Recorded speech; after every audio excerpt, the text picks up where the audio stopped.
This is a screencast about how to create a constant contact for our monthly partner eBlast.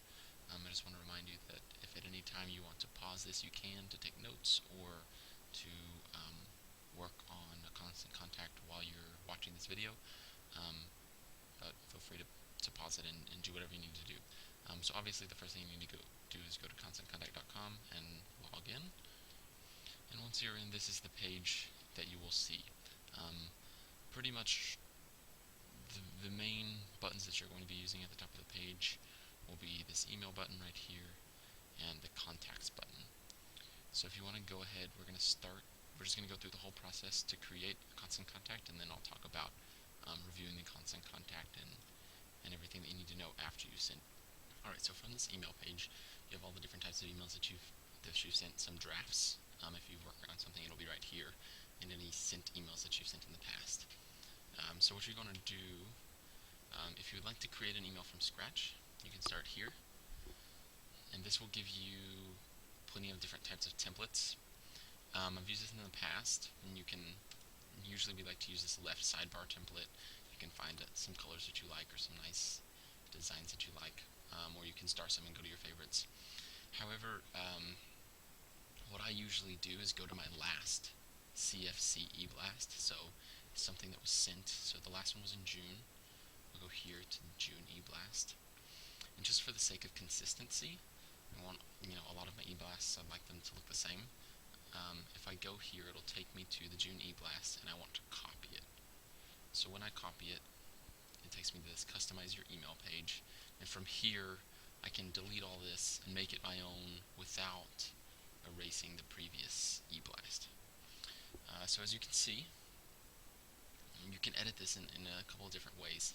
This left-hand column right here, you can change colors of the different blocks. You can also insert different sorts of things. You can insert articles, different spaces, things like that. But I honestly prefer just editing within the block. So this is separated by little pieces, and you can go here and say, this is what I want to edit. I want to change this text color. So anyway, this is pretty much the format of most of our eBlasts. It has an image with the title at the top. On the left-hand side is a sort of table of contents where they can click on any of our programs and any of Foundation Community's other programs.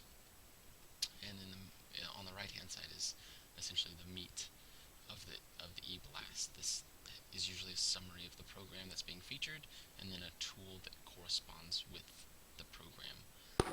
In this case, it was a bilingual budget. We were featuring Spanish financial coaching because we have a bunch of new Spanish financial coaches, and so we offered a bilingual budget. So anyone who opened this email could download and print out a bilingual budget and use it with their clients or for themselves. We usually try to include a tool. We always try to include a tool that way. People don't feel like they're just opening this to read it, that they actually can get something out of it. And then at the bottom you can include anything extra. I usually like to include the upcoming money management classes just in case someone wants to refer a client. So that is the gist of or what a normal eBlast looks like. I think it's most important to start with a theme when you're creating your new eBlast. So right now, this was June, so the theme was a little summary. We went with watermelons. We've done flowers in the past for spring. Since it's July, I'm going to do fireworks. So I want to edit this block, and I really want to delete everything in here and start over. So I'm going to delete the table, and I want to start with an image. That's what I'm going to start with. So insert image. You can download images to here, so you can go to clip art, or if you have photos that you want to use, clearly someone downloaded the Foundation Community's logo, you can do that, or you can also go to the stock gallery, and I can just search fireworks, and let me see, I think I like this guy, so I'm going to insert him here. And you can play around with this. If you want to crop out the buildings, you can go back to change, and you can click here and say edit image, and from here this will take you to some photo editing software where you can crop or change colors and make this really beautiful, and then make sure you save it if you change anything. However, I'm really satisfied with the way the image looks right now, so I'm going to keep it as is. Now something really cool that I want to show you is, let's say I want the rest, I don't want this background to be green. I actually want this background to be black like the bottom of the building, so it looks like they're fading down.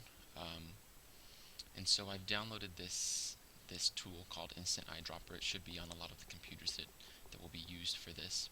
And so I'm going to right click and make sure, okay, the color that I want it to be in RGB. So yes, that's good. So I'm going to click here again and hold this down with my left clicker button. So it brings up this tool here, and I can drag it anywhere on my screen and say, okay, I want to find this color. Conveniently, it's 18, 19, 20. That's super easy to remember. Sometimes it'll be a bunch of random numbers and you'll need to write them down.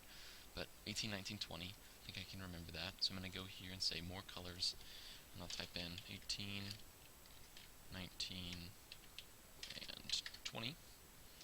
So it brings up my new color and compares it to my current color, and I'll say done. That's really awesome. It looks like the green hasn't gone away, but if I press enter, it should go away. So now that looks better than having the green background. And now I want to change the color of my text. So I think it'll be cool if my text is this light yellow color. Let's see, 219, 205, 107. So I'll go here and more colors. 219. What was it? 205, 107. See how that looks. I'll type it in. Okay, that's not too bad. And so from here, obviously, you can enter any text that you want. And editing the text is rather self-explanatory. If you're familiar with any Microsoft programs, then you probably recognize a lot of these icons and you can navigate it pretty easily. Make sure that after you edit something, you save it, or else it'll revert back to how it was before. Now, if I want to move on to the body of the text, and I have my information saved in an email, maybe from a coworker, I can just delete this and copy and paste it from an email. So that's what I'm going to do right now. Okay, so once I have this text in here, I can go ahead and make any paragraphs that I want, or change this in any way that I would like. Obviously, I'd want to change this to Arial instead of Times New Roman. One thing that is important is hyperlinking. So if you want to hyperlink something, you can highlight it and make sure you get the entire thing so it looks nice and pretty. Go up here to this insert link button. It looks like a hyperlink, and it'll ask you to specify what you're hyperlinking. Sometimes you just want to specify, do you want to hyperlink an address? In this case, we're doing an email, and sometimes it's going to be an anchor. So this one's an email. Even though it obviously says erica.leos@foundcom.org, we still have to type it in here. It looks like I've used it before, so it's popped up, and I can insert that. So now when this is emailed to people, people can just click on her email, and it'll take them directly to an open email message from her. Let's say, so I have a map of the CFC, directions to the CFC, that I want to include here, so people can just click on this address and they can see where we're located.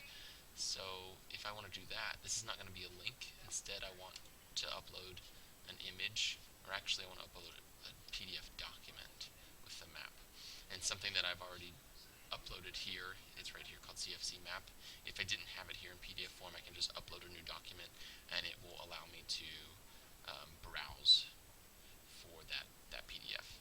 But like I said, we already have it, so I'm going to select it here and insert it, and there you go. So you click on that and it'll pop up as a PDF. So now up here at the top you can see that this is a little bit different. It's kind of in a box separated by itself. If I have an Excel spreadsheet that includes not only my contact's email, but also their first name and their organization, I can include that personal information within the email, and each person will receive an email that has their first name in it. So to show you how to get this, I'm going to go ahead and delete this one.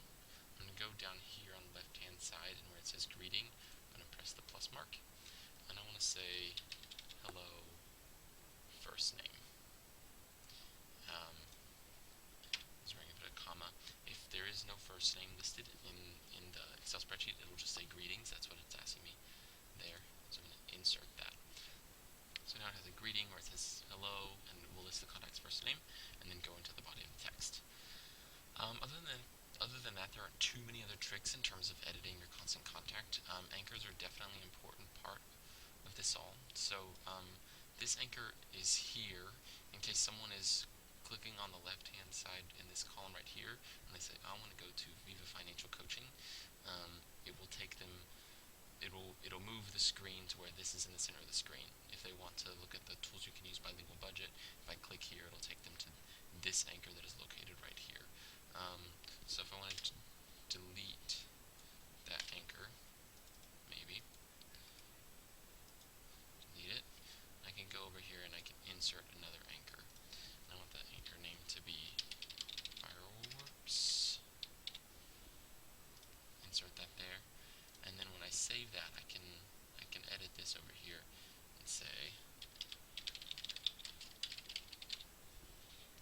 and I want this to go to a specific anchor. I want it to go to the fireworks anchor. Alright. So that's how anchors work. And if I think that I'm ready to go ahead and preview this, I'm going to click preview here, and I can send this to any email address I want, just to sample it, to see if it's going to work, to see if the links are going to work, to see if everything looks good and clean. So I'm going to send this to myself. You can send it to multiple people. You can type in Karen's email address after this, and you can also send a personal note asking to check the spelling or whatever it may be, and just click send a test, and it'll send that directly to your email. The contact first name will always say Elliot when you're sending a test. Okay, so once I'm ready to do that, I make sure I have this listed how I want to. This is going to be the July 2013 e-blast, not the June 2013, so I already did that. And I want to save it. Now, that's pretty much it for how to edit a constant contact. Now, there will be a separate screencast about how to analyze the information that comes back from a constant contact once you've sent it. So you can check out that screencast at a different time. I just don't have enough time to squish those two together. But the final thing here is how to send it. So if I'm ready to send this, I can press continue right here, and it will ask me a bunch of questions. So this is what the subject line of the email is going to say: Foundation Communities Tools You Can Use. We usually try to keep it the same, that way people get familiar with it, know what they're using. And right here is where I can add or edit the list that I want to send to. So once I upload my July 2013 e-blast list, I can click add and edit here and just find that on these lists. Right now I only have the June one, 0613, but I will upload the July one so that I can send the July e-blast here. This is what it will say, who it's from. This is the email address it'll be from, and the email address where the replies will go to. So you'll get a lot of replies for out-of-office replies and things like that.